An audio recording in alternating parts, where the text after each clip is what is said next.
कक्षा 6 की विज्ञान की पाठ्यपुस्तक विज्ञान 1 प्रस्तुत है। इस पुस्तक का पाठ 6 हमारे चारों ओर के परिवर्तन। कल्पना कीजिए कि यदि आपको अपने चारों ओर किसी भी वस्तु में परिवर्तन करने की कोई जादुई शक्ति अचानक मिल जाए, क्या यह एक बड़े मजे की बात नहीं होगी, जिन्हें आप बदलना चाहेंगे? वास्तव में हमारे पास कोई जादुई शक्ति नहीं है, फिर भी हम अपने चारों ओर की कुछ वस्तुओं को बदल सकते हैं, शायद बहुत सी वस्तुएं। क्या आप कुछ ऐसी वस्तुओं की सूची बना सकते हैं जिन्हें आप बिना किसी जादू का प्रयोग किए बदल सकते हैं? हमारे चारों ओर बहुत से परिवर्तन अपने आप होते रहते हैं। खेतों में फसलें समयानुसार बदलती रहती हैं, पत्तियां रंग बदलती हैं और सूख कर पेड़ों से गिर जाती हैं। फूल खिलते हैं और फिर मुरझा जाते हैं। क्या कोई परिवर्तन आपके शरीर में भी होते हैं? आपके नाखून बढ़ते हैं, आपके बाल बढ़ते हैं तथा आप बढ़कर लंबे हो जाते हैं। इन सब के बढ़ने के साथ आपका वजन भी बढ़ जाता है। क्या आपको पहले भी महसूस हुआ है कि आपके चारों ओर हर समय बहुत से परिवर्तन होते रहते हैं? क्या कुछ परिवर्तनों को साथ साथ समूहों में रख सकते हैं? हम विभिन्न प्रकार के परिवर्तनों को समूहों में कैसे रख सकते हैं? इनमें यदि कोई समानता मिलेगी तो वह हमारे लिए सहायक होगी। 6.1 क्या सभी परिवर्तन सदैव उत्क्रमित किए जा सकते हैं? क्रियाकलाप 1 एक गुब्बारा लीजिए और उसे फुलाइए। सावधानी बरतें कि वह फट न जाए। गुब्बारे का आकार एवं आमाप बदल गया है। चित्र संख्या 6.1 इस चित्र में गुब्बारे में हवा भरने से उसके आमाप और आकार में परिवर्तन को दर्शाया गया है। अब उसकी हवा निकल जाने दें। क्रियाकलाप 2 एक कागज का टुकड़ा लें और उसे चित्र संख्या 6.2 के अनुसार मोड़ें। इससे आपके कागज का टुकड़ा खिलौना हवाई जहाज में परिवर्तित हो गया है। आपको इस हवाई जहाज को कुछ समय तक उड़ाने में बहुत मजा आएगा। यदि आप थक जाएं तो कागज को पुनः सीधा कीजिए। पृष्ठ 47 चित्र 6.2 इस चित्र में कागज को मोड़कर एक बनाया गया खिलौना हवाई जहाज दिखाया गया है। क्रियाकलाप 3 गूंदे हुए आटे की एक लोई बनाइए। इससे रोटी बेलने की कोशिश कीजिए, जैसा कि चित्र संख्या 6.3 में दिखाया गया है। शायद आप इसके आकार से खुश न हों और इस रोटी को दोबारा लोई में परिवर्तित करना चाहेंगे। अब आपने क्रियाकलाप 1, 2 और 3 में जो 3 परिवर्तन देखे हैं उनके बारे में सोचिए। उनमें एक जैसा क्या है? क्या यह संभव है कि गुब्बारा अपने पूर्व आकार और आमाप में वापस आ जाए? क्या कागज का आमाप पहले और हवाई जहाज बनाने के बाद समान है? क्या गूंधे हुए आटे से पुनः लोई बनाना संभव है?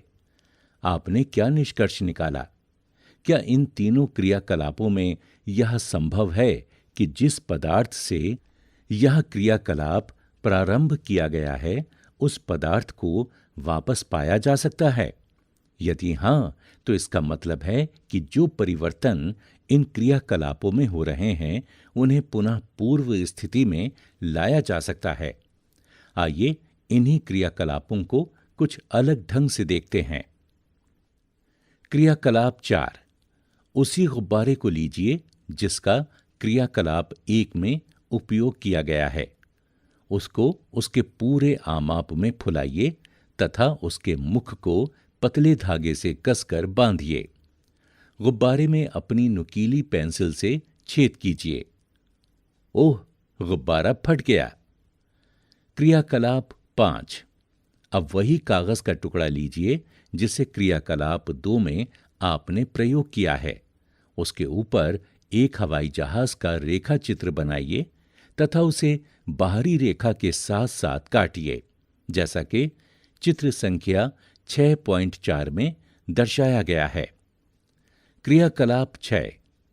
गूंधे हुए आटे की लोई से रोटी बेलकर उसे तवे पर सेंकिए, जैसा कि चित्र संख्या 6.5 में दर्शाया गया है। यदि आपसे वही 3 प्रश्न पूछे जाएं, जिनके उत्तर आपने क्रियाकलाप 3 करने के बाद दिए हैं, तो इस बार उनके उत्तर क्या होंगे? हम देखते हैं कि जो परिवर्तन क्रियाकलाप 4, 5 व 6 में हुए हैं, उनको वापस नहीं किया जा सकता है। आप पेंसिल और रबड़ का उपयोग करते हैं। इनके बार बार उपयोग करने से इनके आकार व आमाप में परिवर्तन हो जाता है। क्या इस परिवर्तन को उलट सकते हैं? पृष्ठ 48। आपने कुम्हार को अपने चाक पर काम करते जरूर देखा होगा। वह मिट्टी के ढेर को बर्तनों में बदल देता है। क्या यह परिवर्तन उत्क्रमित किया जा सकता है? वह अब मिट्टी के बर्तन को भट्टी में सेंकता है।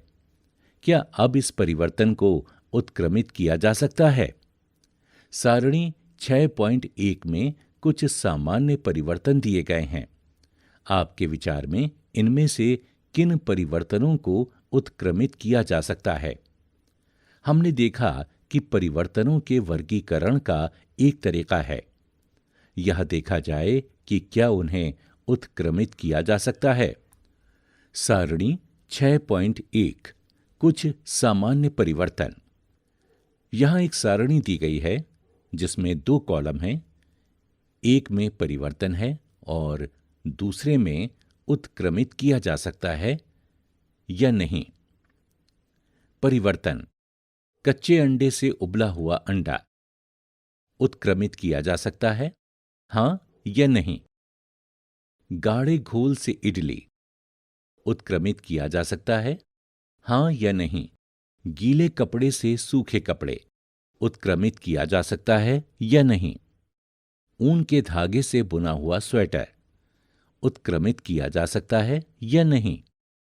अनाज से बनाया गया आटा उत्क्रमित किया जा सकता है या नहीं। ठंडे दूध से गर्म दूध उत्क्रमित किया जा सकता है या नहीं। सीधी डोरी से कुंडलित डोरी उत्क्रमित किया जा सकता है या नहीं। कली से फूल उत्क्रमित किया जा सकता है या नहीं। दूध से पनीर उत्क्रमित किया जा सकता है या नहीं। गाय के गोबर से बायोगैस उत्क्रमित किया जा सकता है या नहीं। खींचे रबड़ बैंड से सामान्य साइज का रबड़ बैंड उत्क्रमित किया जा सकता है या नहीं। जमी हुई आइसक्रीम से पिघली हुई आइसक्रीम उत्क्रमित किया जा सकता है या नहीं। 6.2 क्या परिवर्तन करने के अन्य तरीके हो सकते हैं? हम सभी ने मिट्टी को खोदने वाले औजार देखे होंगे, जैसा कि चित्र संख्या 6.6 में दर्शाया गया है। इस चित्र में लकड़ी के हत्थे लगाने से पहले औजार प्रायः गर्म किए जाते हैं, इस बात को दर्शाया गया है। इस चित्र में एक कुल्हाड़ी, एक कुदाल, एक फावड़ा और खुरपी को दर्शाया गया है।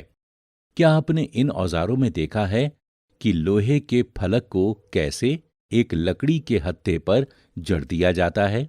इन औजारों में लोहे के फलक में एक वलय होता है जिसमें लकड़ी के हत्थे को फंसा दिया जाता है। साधारणतया इस वलय का आमाप लकड़ी के हत्थे के घेरे से थोड़ा छोटा होता है। हत्थे के वलय में फंसाने के लिए वलय को गर्म करते हैं, जिससे उसका आकार बड़ा हो जाता है, यानी फैल जाता है। अब हत्था आसानी से इसमें जड़ दिया जाता है। जब वलय ठंडा होता है तो सिकुड़ जाता है, जिससे ये हत्थे पर कस जाता है। इसी प्रकार के परिवर्तन का उपयोग बैलगाड़ी के लकड़ी के पहिए पर लोहे के रिम को कसने के लिए भी किया जाता है, जैसा कि चित्र संख्या 6.7 में दर्शाया गया है। धातु के रिम को लकड़ी के पहिए के घेरे से थोड़ा सा छोटा बनाते हैं। गर्म करने पर रिम पहिए पर चढ़ जाता है।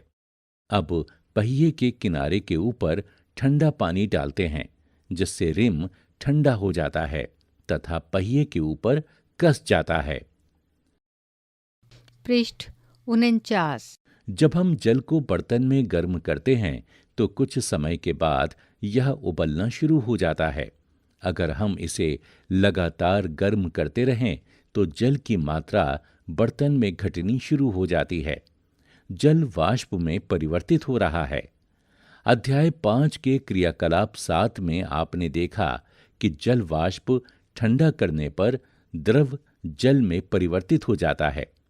हम सभी ने बर्फ को पिघलते हुए देखा है। गर्म करने पर बर्फ पिघलती है। यह किसमें बदल जाती है? क्या इस जल को वापस बर्फ में बदल सकते हैं? आइए कुछ और परिवर्तनों को देखें। बूझों ने प्रायः देखा है कि सड़क बनाने वाले सड़क की मरम्मत करने के लिए एक काले रंग के पदार्थ यानी टार को गर्म करते हैं। बूझो जानना चाहता है कि काले पदार्थ को गर्म करने पर हुआ परिवर्तन क्या उत्क्रमित किया जा सकता है। पहेली जानना चाहती है कि क्या आपने कभी लोहार को औजार बनाते हुए देखा है। लोहे के टुकड़े को लोहार किस प्रकार विभिन्न औजारों में परिवर्तित करता है। लोहे के टुकड़े को तब तक गर्म करते हैं जब तक लाल न हो जाए। जब यह मुलायम हो जाता है तब उसको पीटकर इच्छा अनुसार औजार का आकार दिया जाता है। गर्म करने पर लोहे में क्या परिवर्तन हुआ? क्रियाकलाप 7। एक छोटी मोमबत्ती लेकर उसकी लंबाई स्केल से मापें। इसे एक उचित स्थान पर लगाकर जलाएं। कुछ समय तक इसे जलने दें। मोमबत्ती को बुझा दें तथा पुनः उसकी लंबाई मापें। चित्र संख्या 6.8। इस चित्र में मोमबत्ती का जलना दिखाया गया है और फिर मोमबत्ती को बुझा हुआ दिखाया गया है। क्या मोमबत्ती की लंबाई में परिवर्तन को उत्क्रमित किया जा सकता है? यदि हम कुछ मोम बर्तन में लें और गर्म करें तो क्या इस परिवर्तन को उत्क्रमित किया जा सकता है, जैसा कि चित्र संख्या 6.9 में दिखाया गया है। यहाँ पर एक स्टूल पर एक बर्तन में मोम रखा गया है और उसके नीचे एक मोमबत्ती जलती हुई दिखाई गई है, जिसे मोम को गर्म करना कहते हैं। पृष्ठ 50। क्रियाकलाप 7 को धूप बत्ती से दोहराएं। जब तक यह पूरी तरह से जले प्रतीक्षा करें। धूप बत्ती में क्या परिवर्तन दिखाई दिए? धूप बत्ती जलने पर कुछ नए पदार्थ बनाती है। ये कुछ राख तथा गैस के रूप में हैं। हम इन गैसों को देख तो नहीं सकते, परंतु उनकी मन भावन सुगंध के कारण उन्हें महसूस कर सकते हैं। क्या इस परिवर्तन को उत्क्रमित किया जा सकता है? इसी प्रकार माचिस की तीली में क्या परिवर्तन हुए, जिसे मोमबत्ती को जलाने में उपयोग किया था? अभी तक हमने परिवर्तनों को नियत वस्तुओं या इनके पदार्थ पर देखा है। जब दो पदार्थ एक मिश्रण के रूप में हों, तब होने वाले परिवर्तन किस प्रकार के होंगे? अध्याय 4 में हमने नमक को जल में घोला था। क्या आपके अनुसार उस समय जल या नमक में कोई परिवर्तन हुआ था? क्या इस परिवर्तन को उत्क्रमित करना संभव है? अध्याय 5 के क्रियाकलाप में हमने नमक के विलयन को गर्म करके नमक प्राप्त किया था। इस प्रकार क्या हम यह कह सकते हैं कि नमक को पानी में घोलने से हुए परिवर्तन को उत्क्रमित किया जा सकता है? पहेली ने पूछा कि क्या आपने दही को जमते हुए देखा है? गुनगुने गर्म दूध में दही की थोड़ी सी मात्रा मिलाई जाती है। दूध को हिलाकर कुछ घंटों के लिए एक गर्म स्थान पर आराम से रख देते हैं। कुछ ही घंटों में दूध दही में परिवर्तित हो जाता है। क्या इस परिवर्तन को उत्क्रमित किया जा सकता है? हमने देखा है कि पदार्थों को गर्म करके या किसी अन्य पदार्थ के साथ मिश्रित करके उनमें कुछ परिवर्तन लाए जा सकते हैं। हमने यह भी देखा है कि कुछ परिवर्तन उत्क्रमित किए जा सकते हैं, जबकि कुछ अन्य को उत्क्रमित नहीं किया जा सकता। हमारे चारों ओर की वस्तुओं को परिवर्तित करने की बहुत सी अन्य विधियां भी हो सकती हैं। यह संभव है कि इनमें से कुछ को उत्क्रमित किया जा सके। इस प्रकार हमारे चारों ओर के परिवर्तनों को दो वर्गों में वर्गीकृत किया जा सकता है: परिवर्तन जिन्हें उत्क्रमित किया जा सके तथा परिवर्तन जिन्हें उत्क्रमित न किया जा सके। अपनी उच्च कक्षाओं में इन परिवर्तनों को करने की विधियों के बारे में तथा इनको वर्गीकृत करने के बारे में आप विस्तार से अध्ययन करेंगे। प्रमुख शब्द: परिवर्तन, संकुचन, वाष्पन, प्रसार, गलन। सारांश: कुछ परिवर्तनों को उत्क्रमित किया जा सकता है तथा कुछ को नहीं। पदार्थों को गर्म करके या किसी अन्य पदार्थ के साथ मिश्रित करके उनमें परिवर्तन लाए जा सकते हैं। पृष्ठ 51। अभ्यास 1। जब आप जलमग्न इलाके में घूमते हैं तो अपनी पोशाक को मोड़कर उसकी लंबाई कम कर लेते हैं। क्या इस परिवर्तन को उत्क्रमित किया जा सकता है? 2।